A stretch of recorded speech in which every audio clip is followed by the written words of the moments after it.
If you practice mindfulness meditation, I'm sure you would have heard about the Buddhist meditation techniques Samatha and Vipassana.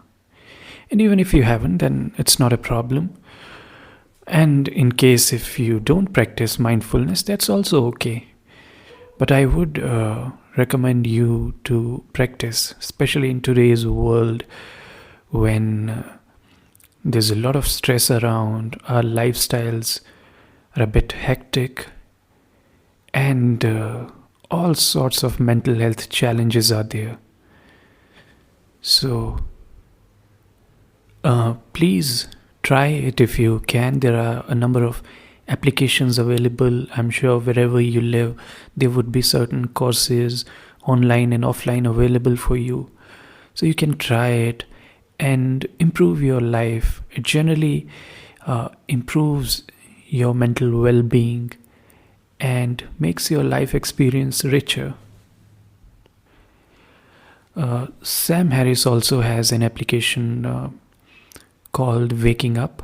This is not an advertisement. There's also a book by the same name, and you can try either of the two. In fact, as I am saying, there are plenty of applications and resources available from which you can practice it. The idea is to be mindful, to be aware, to experience the life fully, and that's something you will get. And when we do talk about mindfulness, we have to understand that all the meditation techniques that we practice today, including mindfulness, most of them, they come from the ancient techniques developed by the saints and sages of India, Hindu or Buddhist or Jains, from different philosophies. And that's something they were doing 2,000, 3,000, 4,000 years ago. And it's really interesting if you really want to understand these meditation techniques and practice them fully, I would suggest you to go back into the original literature, especially the Buddhist literature, and you will see what we are getting in the modern world. All these classes is just the filtered out version of the ancient meditation techniques, which are, if you get time, you would find that they are absolutely brilliant, and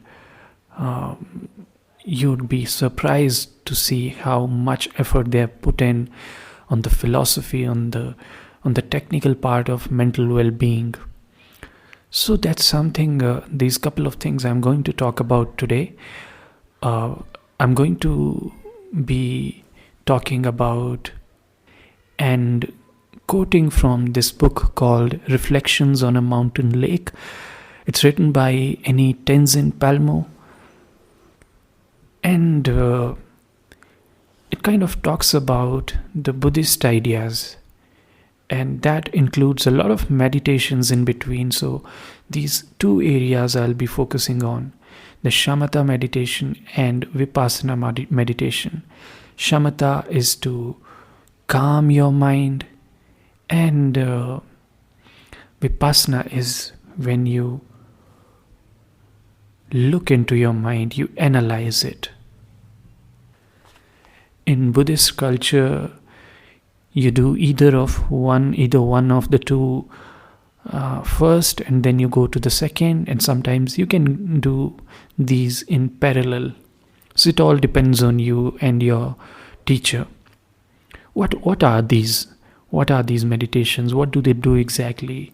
Let me walk you through this from the book itself.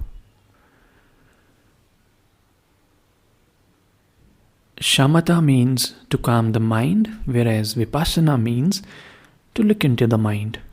It means seeing clearly. There is a traditional example used to illustrate the differences between these two approaches to meditation. Imagine a lake surrounded by hills and snow-capped mountains. It is a clear mountain lake which reflects the surrounding mountains so accurately that it can be difficult to tell which image is the mountains and which just the reflection of the mountains on the lake's surface.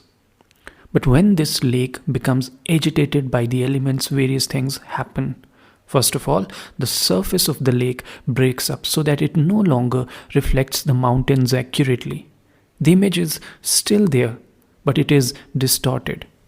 In addition, because there are many waves and the surface is choppy, it is difficult for us to see into the lake to any depth.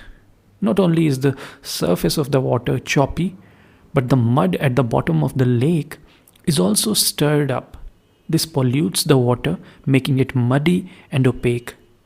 This state is very much like our ordinary everyday mind, which is continually being agitated by the winds of the six senses.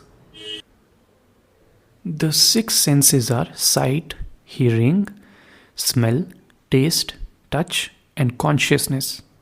In Buddhism, consciousness is regarded as the sixth sense.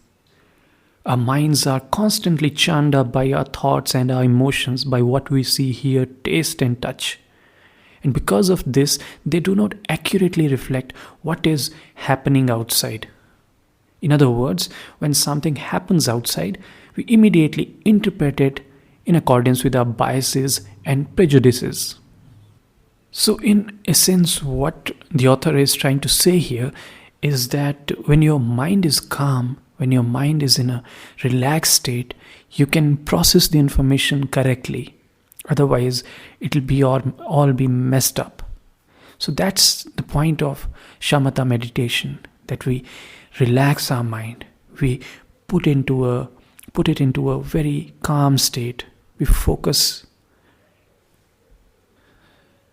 Just like the water in the lake, when it stays still, everything sits down or everything settles down, the mud settles down, the water becomes calm and clear. And similarly, when the mind has become really calm and clear, you can you receive the information in a very efficient way and can process it in a right manner. But the example itself is very accurate. It tells us that when the water is still, it's calm and it has become clear and the dust has settled down. But it hasn't disappeared. The water is still dirty.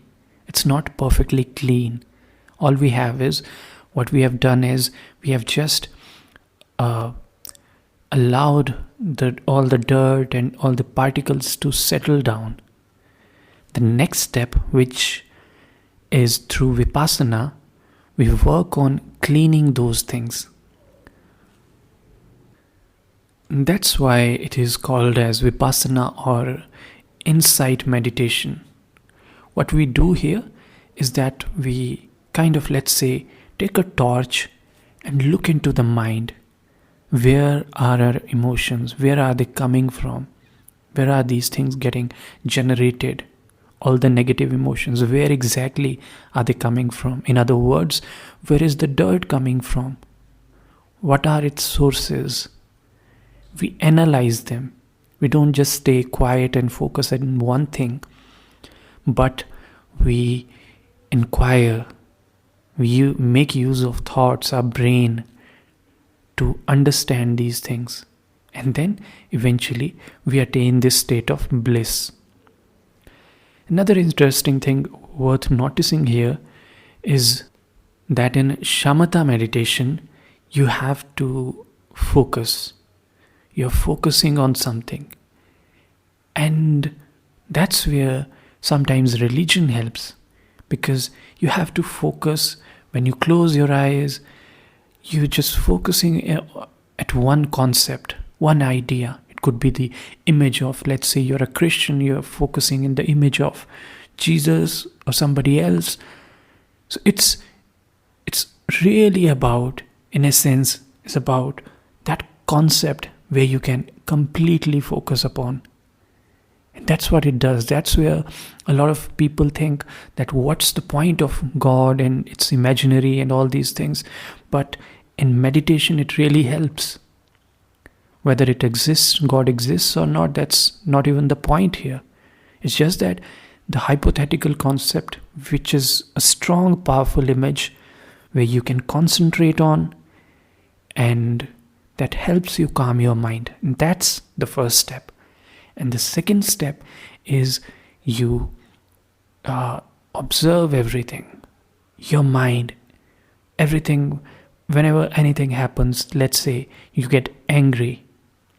Normally when you get angry, what you do is you react, you do certain things. But through these methods, you recognize that you're angry. You tell yourself that you are angry.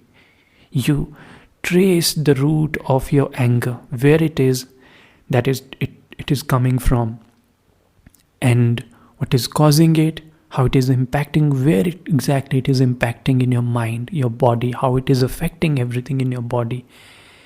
And slowly you would see, you become aware of all the sensations in your body, around you. You become very sensitive to the world around you. And then you would find yourself enjoying the life more, enjoying every moment in a much better way.